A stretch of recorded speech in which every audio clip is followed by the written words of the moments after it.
नंदुरबार जिल्ह्यातील नवापूर शहर आणि लक्कडकोट परिसरात अवैध मटका, जुगार आणि विविध प्रकारचे गॅम्बलिंगचे अड्डे अद्यापही सुरू असल्याचा दावा करत या संपूर्ण प्रकरणावर तात्काळ कठोर कारवाईची मागणी करण्यात आली आहे। सामाजिक कार्यकर्ते अजय मारुती माने यांनी जिल्हाधिकारी आणि पोलीस अधीक्षक नंदुरबार यांना सविस्तर निवेदन देऊन संबंधितांवर गुन्हे दाखल करण्याची तसेच अवैध धंद्यांचे संपूर्ण जाळे उद्ध्वस्त करण्याची मागणी केली आहे। या प्रकरणावर सुरगाणा येथील समाजसेवक शामू पवार यांनीही तीव्र निषेध व्यक्त करत संबंधितांवर तात्काळ आणि कठोर कारवाई करण्याची मागणी केली आहे। निवेदनात नमूद केल्यानुसार नवापूर शहरासह लक्कडकोट परिसरात अवैध मटका आणि जुगारामुळे युवक आर्थिकदृष्ट्या उद्ध्वस्त होत असून गुन्हेगारी प्रवृत्तीला खतपाणी मिळत आहे। या पार्श्वभूमीवर पप्पू गोसावी, सूरज जयस्वाल, रहीश शेख आणि रवी बाटिया हे कथितरित्या अवैध मटका आणि गॅम्बलिंगचे अड्डे चालवत असल्याचा आरोप करण्यात आला असून त्यांच्यासह या रॅकेटमध्ये सहभागी असलेल्या इतर सर्वांवर कठोर कायदेशीर कारवाईची मागणी करण्यात आली आहे। या प्रकरणी मुंबई उच्च न्यायालयाच्या औरंगाबाद खंडपीठात क्रिमिनल रिट पिटिशन नंबर 1168/2025 प्रलंबित आहे। याचिकेनंतर न्यायालयाने प्रतिवादींना नोटीस बजावली होती। त्यानंतर झालेल्या सुनावणीत शासनाच्या वतीने न्यायालयात अवैध धंद्यांवर नियंत्रणासाठी आवश्यक कारवाई करण्यात आल्याचे आणि काही गुन्हे दाखल केल्याचे सांगण्यात आले होते। याबाबतचा सविस्तर अहवालही न्यायालयात सादर करण्यात येणार असल्याचे शासनाने स्पष्ट केले होते। मात्र न्यायालयात कारवाईचे आश्वासन दिल्यानंतरही प्रत्यक्षात नवापूर परिसरात अवैध मटका, जुगार आणि गॅम्बलिंगचे अड्डे सुरूच असल्याचा दावा निवेदनात करण्यात आलाय।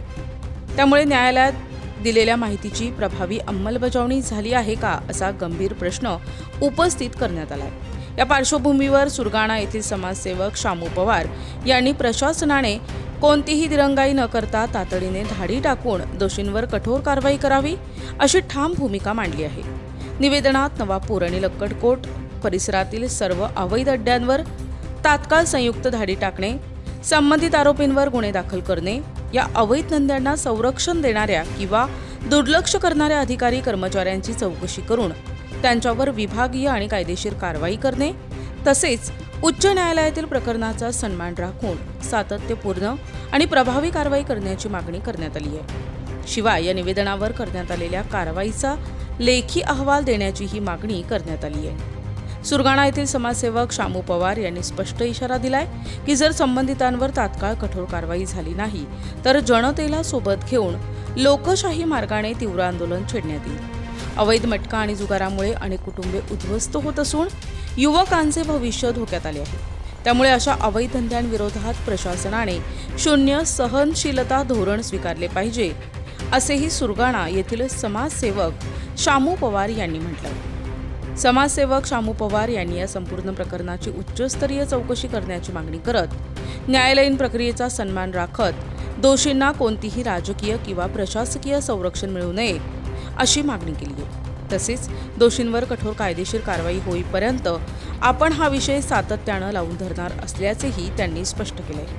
या निवेदनामुळे नवापुरातील कथित अवैध मटका जुगार प्रकरण पुन्हा एकदा चर्चेत आलं असून सुरगाणा येथील समाजसेवक शामू पवार यांनी व्यक्त केलेल्या तीव्र भूमिकेमुळे या प्रकरणाला अधिक गंभीर स्वरूप प्राप्त झाले आहे। आता जिल्हा प्रशासन आणि पोलीस यंत्रणा या गंभीर आरोपांची दखल घेऊन कोणती ठोस कारवाई करते याकडे संपूर्ण नंदुरबार जिल्ह्याचे लक्ष लागले आहे।